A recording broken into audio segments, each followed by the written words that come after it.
ସତ୍ୟମ୍ବୃୟାତ ଦ୍ୱିତୀୟ ଭାଗ ଏକ ତୁଳନାତ୍ମକ ବିଚାର। ରାମବାବୁ ହାଟରେ ସଉଦା କରୁଥିଲେ, ସାଙ୍ଗରେ ବାନାବର ବାବୁ ଥିଲେ। ସାମ୍ନାରେ ଗୋଟେ ଡାଲାରେ ସଜା ହୋଇଥିବା ବଡ଼ ବଡ଼ ତାଜା ଲେମ୍ବୁ ଗୁଡ଼ିକ ଦେଖି ରାମବାବୁ ପ୍ରଶଂସା ନ କରି ରହିପାରିଲେ ନାହିଁ। ଦେଖିଲେ ଦେଖିଲେ ବାନାବର ବାବୁ, କେତେ ବଢ଼ିଆ ହୋଇଛି ଲେମ୍ବୁ ଗୁଡ଼ାକ। ବାନାବର ବାବୁ ଲେମ୍ବୁକୁ ଦେଖି କହି ଉଠିଲେ, ଏ କି ଲେମ୍ବୁ ଆଜ୍ଞା? ଲେମ୍ବୁ ଦେଖିବେ ହାଇଦ୍ରାବାଦରେ। ପୁରା 5ଟି ଯାକ ଅଙ୍ଗୁଳିକୁ ମେଲା କରି ବାନାବର ବାବୁ ତାଙ୍କୁ ପାପୁଲିରେ ଏକ ବୃହତାକାର ଲେମ୍ବୁର ଗୋଲାକାର ଦୃଶ୍ୟ ସୃଷ୍ଟି କଲେ ଓ ଆଖି ଯୋଡ଼ିକ ମେଲେଇ ଦେଇ ରାମବାବୁଙ୍କୁ ଏହି ତଥ୍ୟଟି ଯୋଗାଇ ଦେଲେ। କେବଳ ଲେମ୍ବୁ ନୁହେଁ, ହାଟରେ ବିକ୍ରି ହେଉଥିବା ପିଜୁଳିର ମଧ୍ୟ ପ୍ରଶଂସା ସହ୍ୟ ନ କରିପାରି ତାହା ଆହ୍ଲାବାଦରେ ମିଳୁଥିବା ପିଜୁଳି ତୁଳନାରେ ନଗଣ୍ୟ ବୋଲି କହିଲେ। ଏ କି କମଳା ଆଜ୍ଞା? କମଳା ଦେଖିବେ ନାଗପୁରରେ। ଛି, ଏଗୁଡ଼ାକ କ'ଣ ଅଙ୍ଗୁର? ଅଙ୍ଗୁର ଖାଇବେ ବାଙ୍ଗାଲୋରରେ। ସେଇଠୁ ଯାହା ବଚାକୁଚା ସବୁ ଏଇଠି ମିଳେ ଆଜ୍ଞା। ଏଇମିତି ଗୋଟି ଗୋଟି କରି ହାଟର ସବୁ ଫଳ ଓ ପନିପରିବାକୁ ବାନାବର ବାବୁ ଛିଛାକର କରି ନାକଚ କରିଦେଲେ। ଥରେ ଜଣେ ବଙ୍ଗାଳୀ ବନ୍ଧୁକୁ ରସଗୋଲା ଖାଇବାକୁ ଦେଇ ରସଗୋଲା କେମିତି ଲାଗିଲା ବୋଲି ପଚାରିବାରୁ ସେ କହିଲେ, ଆଜ୍ଞା ଖୁବ୍ ସ୍ୱାଦିଷ୍ଟ, ହେଲେ ଆମ କଲିକତା କେଶୀଦାସ ରସଗୋଲା ତଳେ। ତା ଭଳିଆ ଏମାନେ ଏଠି କରିପାରୁନାହାନ୍ତି। ବନ୍ଧୁ ଯାହା ଖାଉଛନ୍ତି ତା କଲିକତା କେଶୀଦାସ ରସଗୋଲା ବୋଲି କହିଲା ପରେ ସେ ଟିକେ ଅପ୍ରସ୍ତୁତ ହୋଇପଡ଼ି କହିଲେ, ମୁଁ ସେଇଆ ଭାବୁଥିଲି, କିନ୍ତୁ ରାତିରେ ଟ୍ରେନରେ ଆସିଥିବା ଯୋଗୁଁ ବୋଧେ ଟିକେ ଖଟା ହୋଇଯାଇଛି, ସେଇଥିପାଇଁ ଭ୍ରମରେ ପଡ଼ିଗଲି। ତେବେ ଯାହା କୁହନ୍ତୁ ଆଜ୍ଞା, ରସଗୋଲା ତ କେଶୀଦାସ ରସଗୋଲା। ଏଠି ସେ ରସଗୋଲା କାହିଁ? ୟାଙ୍କୁ ଥରେ ପରୀକ୍ଷା କରିବା ପାଇଁ କୋକାକୋଲାକୁ ଗୋଟେ ବେନାମୀ ବୋତଲରେ ଭର୍ତ୍ତି କରି ପିଆଇବାକୁ ଦେଇ କେମିତି ଲାଗୁଛି ବୋଲି ପଚାରନ୍ତୁ। ସେ ନିଶ୍ଚୟ କହିବେ, କୋକାକୋଲା ଭଳି ଲାଗୁଛି ସତ, ହେଲେ ତା ଭଳିଆ କୁଆଡ଼େ ହେବ? କେବଳ ଫଳ ଓ ମିଠା କାହିଁକି, ଆହୁରି ଅନେକ କ୍ଷେତ୍ରରେ ଲୋକମାନେ ପ୍ରଶଂସା କରିବା ତ ଦୂରର କଥା, ଏ ଅଜ୍ଞାନ ଏମିତି କରିବେ ଯେ ସତେ ଯେମିତି ସେଗୁଡ଼ାକ ସର୍ବଶ୍ରେଷ୍ଠ ମାନ୍ୟତାପ୍ରାପ୍ତ ଠାରୁ ବହୁତ ଦୂରରେ। ଥରେ ଅହମ୍ମଦାବାଦର ଅକ୍ଷରଧାମ ବୁଲୁଥିବା ବେଳେ ତା'ର ପ୍ରଶଂସା ନ କରି ରହିହେଲା ନାହିଁ। ପାଖରେ ଥିବା ଜଣେ ବନ୍ଧୁ କହିଲେ, ଇଏ କିଛି ନୁହେଁ ଆଜ୍ଞା, ଦିଲ୍ଲୀ ଅକ୍ଷରଧାମ ତୁଳନାରେ ଏହା ମାତ୍ର 10 ପଇସା ବି ହେବନି। ସହରର ଅତ୍ୟାଧୁନିକ ସିନେମା ହଲ୍ରେ ବସି ତା ଆରାମଦାୟକ ସିଟ୍ର ପ୍ରଶଂସା କରିବା ବେଳେ ଆଉ ଜଣେ ବନ୍ଧୁ କହିଲେ, ଆଜ୍ଞା ବମ୍ବେ ଆଇମାକ୍ସ ସିନେମା ହଲ୍କୁ ଯାଆନ୍ତୁ। ସେଠି ସିଟ୍ରେ ବସୁ ବସୁ ଯଦି ଶୋଇ ନ ପଡ଼ିବେ ତେବେ ଆପଣ କହିବେ ତା ସାମ୍ନାରେ ଇଏ କିଛି ନୁହେଁ। ଭଲ ରୋଡ଼ଟିଏ ପ୍ରଶଂସା କଲାବେଳେ, ଇଏ କି ରୋଡ଼ ଆଜ୍ଞା? ଦିଲ୍ଲୀ ଲୁଧିଆନା ହାଇୱେରେ ଯାଆନ୍ତୁ, ଗାଡ଼ି ରନୱେରେ ଚାଲିଲା ଭଳି ଲାଗିବ। ଆହା କି ସୁନ୍ଦର ଘରଟିଏ କହିଦେଲା ମାତ୍ରେ ସେ ଏଇଟା କି ଘର? ହାଇଦ୍ରାବାଦ ବାନ୍ଦ୍ରା ହିଲ୍ସକୁ ଯାଆନ୍ତୁ, ଘର କାହାକୁ କହନ୍ତି ସେଠି ଦେଖିବେ। ଭାଗବତ ଉତ୍ସବ ଚାଲିଛି।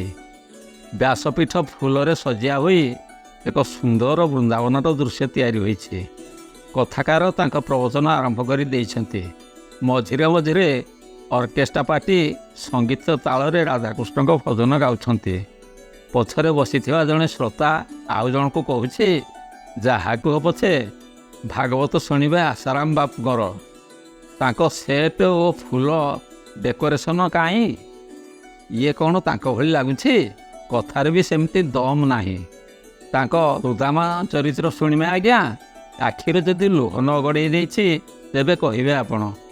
ପ୍ରସାଦ ସେବନ ବେଳେ ବି ସେଇ ମନ୍ତବ୍ୟ। ପ୍ରସାଦ ତ କରୁଛି ଦାମ ମହାରାଜ, ତା ଗୋଲାପ ଜାମ୍ବୁ କାହିଁ? ଏ ଖାଇବା ଅବଶ୍ୟ ମନ୍ଦ ନୁହେଁ, କିନ୍ତୁ ସା ପାସଙ୍ଗରେ ପଡ଼ିବନି। ଦୁନିଆରେ ଏମିତି ଅନେକ ଲୋକ ଅଛନ୍ତି ଯେଉଁମାନେ ଉପସ୍ଥିତ କୌଣସି ବ୍ୟକ୍ତି ବା ବସ୍ତୁର ପ୍ରଶଂସା ସହ୍ୟ କରି ନପାରି ତା କିପରି ଏକ ପରିଚିତ ଶ୍ରେଷ୍ଠ ବ୍ୟକ୍ତି ବା ବସ୍ତୁ ତୁଳନାରେ ନଗଣ୍ୟ ତା ଉପରେ ଜୋର ଦେଇ ନିଜର ଯୁକ୍ତି ଉପସ୍ଥାପନା କରିଥାନ୍ତି। ଏମାନେ କେବଳ ଶ୍ରେଷ୍ଠକୁ ହିଁ ପ୍ରଶଂସା କରିଥାନ୍ତି। ଆଉ ଯଦି କିଏ ତା ପାଖାପାଖି ହେଲା କି ହେବାକୁ ଚେଷ୍ଟା କଲା ତେବେ ତାକୁ ଏମାନେ ଉତ୍ସାହ ଦେବା ପରିବର୍ତ୍ତେ ନିରୁତ୍ସାହିତ କରିଥାନ୍ତି। ଏଠି ଗୋଟେ ଛୋଟିଆ ଉଦାହରଣ ଦେଉଛି लियोनार्ड बा ଭିନ୍ସଙ୍କ ଚରିତ୍ର ମୋନାଲିସାକୁ ପେଣ୍ଟିର ଶ୍ରେଷ୍ଠ ନିଦର୍ଶନ ଭାବରେ ଧରାଯାଏ। ପାଠକଗଣ, ଏଠି ମୁଁ ଆପଣମାନଙ୍କୁ ଗୋଟେ ପ୍ରଶ୍ନ ପଚାରିବାକୁ ଚାହୁଁଛି। ହାତୀରେ ହାତ ରଖି ଠାକୁରଙ୍କ ରାଣ ପକାଇ କୁହନ୍ତୁ, ସତରେ କ'ଣ ମୋନାଲିସା ଆପଣଙ୍କୁ ପୃଥିବୀର ଶ୍ରେଷ୍ଠ ପେଣ୍ଟିଂ ବୋଲି ଲାଗେ? ସତରେ ଲାଗେ ନା ସମସ୍ତେ କହୁଛନ୍ତି ବୋଲି ଆପଣ କହୁଛନ୍ତି? ମୁଁ କିନ୍ତୁ ସତ କହୁଛି, ମୋତେ କାହିଁକି ଏହା କେମିତି କିଛି ଲାଗେ ନାହିଁ। ୟା ଅପେକ୍ଷା ଆମ ଦେଶରେ ଚିତ୍ରକାରମାନଙ୍କର ଅନେକ ସୁନ୍ଦର ସୁନ୍ଦର ପେଣ୍ଟିଂ ଅଛି, କିନ୍ତୁ ଏଇ କଥା କହିବ କିଏ? କାହା ଜିଭରେ ହାଡ଼ ଅଛି? ସମସ୍ତଙ୍କ ମୁହଁରେ ସେଇ ଗୋଟିଏ କଥା ହେଲା ଯେ ହେଲେ ମୋନାଲିସା ଭଳି କେଉଁଠି ହେବ? ଥରେ ପରୀକ୍ଷା କରିବା ପାଇଁ ଆପଣ ଯେକୌଣସି ଏକ ସାଧାରଣ କବିତାକୁ ଏକ ପ୍ରତିଷ୍ଠିତ କବିଙ୍କ ନାଁରେ ଲେଖି ପଠାଇ ଦିଅନ୍ତୁ, ଦେଖିବେ ତାହା କେବଳ ପତ୍ରିକାର ପ୍ରଥମ ପୃଷ୍ଠାର ସ୍ଥାନ ପାଇବ ନାହିଁ, ପରବର୍ତ୍ତୀ ସଂଖ୍ୟାରେ ସେ କବିତା ଉପରେ କବିଙ୍କର ଦର୍ଶନ ସମ୍ବନ୍ଧୀୟ ଏକ ଆଲୋଚନା ବି ପ୍ରକାଶ ପାଇବ। ଅଥଚ ସେହି ପ୍ରତିଷ୍ଠିତ କବିଙ୍କ ଏକ କବିତା ଏକ ଅନାମଧେୟ ନାଁରେ ଲେଖି ପଠାଇ ଦିଅନ୍ତୁ, ଦେଖିବେ ତାହା ପ୍ରତ୍ୟାଖ୍ୟାତ ହୋଇ ସମ୍ପାଦକଙ୍କ ଡଷ୍ଟବିନ୍ ଭିତରେ ଫୋପଡ଼ା ହୋଇଯିବ। ଏବେ ଏକ ସାହିତ୍ୟ ସଭାରେ ଜଣେ ପ୍ରତିଷ୍ଠିତ ସାହିତ୍ୟିକଙ୍କ କବିତା ଉପରେ ସାରଗର୍ଭକ ସମୀକ୍ଷା କରି ସମୀକ୍ଷକ ଏଭଳି ତଥ୍ୟ ସବୁ ଉପସ୍ଥାପନା କଲେ ଯାହା ନିଜେ ରଚନାକାର ମଧ୍ୟ କବିତା ରଚନା କରିବା ପୂର୍ବରୁ ଚିନ୍ତା ବି କରିନଥିବେ। ଅଥଚ ସେହି କବିତାକୁ ଯଦି ତୁମେ ଆମେ ଲେଖିଥାନ୍ତେ, ତେବେ ଏଇ ସମୀକ୍ଷକମାନେ କହିଥାନ୍ତେ, ହଁ କ'ଣ ଗୋଟେ ଲେଖିଛି, ସେତେ ଭଲ ହୋଇନାହିଁ, ଚଳିବ। ବର୍ତ୍ତମାନ ପ୍ରଶ୍ନ ଉଠେ, ଏମିତି ହୁଏ କାହିଁକି? ଆମ ବଜାର ଅର୍ଥନୀତିକୁ ଲକ୍ଷ୍ୟ କଲେ ଆପଣ ଏହାର କାରଣ ଜାଣିପାରିବେ। ବଜାର ଅର୍ଥନୀତିରେ ଗୋଟେ ଇଂରାଜୀ ଖଣ୍ଡବାକ୍ୟ ଅଛି, ବ୍ରାଣ୍ଡ ଇକ୍ୱିଟି, ଯାହା ଗୁଡ୍ ୱିଲ୍, ଯାହା ସୁନାମ ଉପରେ ପ୍ରତିଷ୍ଠିତ ହୋଇଥାଏ। ଏହି ସୁନାମ ଅର୍ଜନ କରିବାକୁ କମ୍ପାନୀମାନଙ୍କୁ କୋଟି କୋଟି ଟଙ୍କା ଖର୍ଚ୍ଚ କରିବାକୁ ପଡ଼ିଥାଏ। ବଜାର ଅର୍ଥନୀତି ଭଳି ଆଜି ସବୁଠି ଏହି ନିୟମ ଲାଗୁ ହେଉଛି। ଆପଣ ଯେକୌଣସି କ୍ଷେତ୍ରରେ ଥରେ ଏହି ସୁନାମ ଅର୍ଜନ କରିଦେବା ପରେ ସେହି କ୍ଷେତ୍ରରେ ଏକ ଆଇକନ୍ ହୋଇପଡ଼ନ୍ତି ଓ ସମସ୍ତେ ଆପଣଙ୍କ ଉଦାହରଣ ଦେଇଥାନ୍ତି। ଆପଣଙ୍କର ଖରାପ ସବୁ ଲୁଚି ଯାଇଥାଏ ଓ ଭଲ ସବୁ ଉତୁରି ଆସିଥାଏ। ଅନ୍ୟମାନେ ସେହି କ୍ଷେତ୍ରରେ ଯେତେ ଭଲ କଲେ ମଧ୍ୟ ଆପଣଙ୍କ ସମକକ୍ଷ ହେବାକୁ ତାକୁ ଅନେକ ସମୟ ଲାଗିଥାଏ। ଏହି ନିୟମର କିଛି ବ୍ୟତିକ୍ରମ ମଧ୍ୟ ରହିଛି।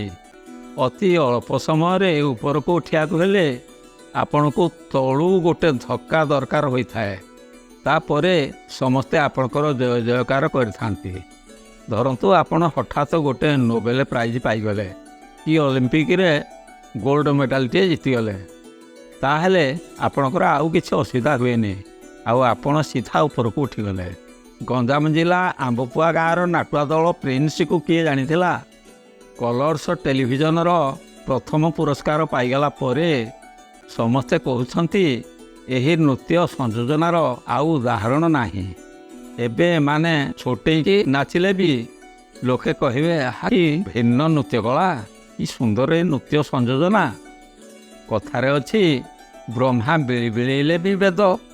ଫତୁରାନନ୍ଦଙ୍କ କାହାଣୀରୁ ଏହାର ଗୋଟେ ଛୋଟ ଉଦାହରଣଟିଏ ଦେଉଛି। ଥରେ ଏକ ଚିତ୍ରକଳା ପ୍ରଦର୍ଶନୀରେ ଭାଗ ନେବା ନିମନ୍ତେ ଜଣେ ସୁପ୍ରସିଦ୍ଧ ଚିତ୍ରକାର ବୁଦ୍ଧଦେବଙ୍କର ଏକ ସୁନ୍ଦର ଚିତ୍ର ଆଙ୍କିଥିଲେ। ସକାଳେ ସେ ଶୋଇଥିବା ସମୟରେ ତାଙ୍କର ସାନ ଛୁଆଟି ପେଣ୍ଟିଂ ବ୍ରସ୍ଟିକୁ ନେଇ ତା ଉପରେ ଇଆଡ଼ୁ ସିଆଡ଼ୁ ସବୁ ଗାରେଇ ପକାଇଲା।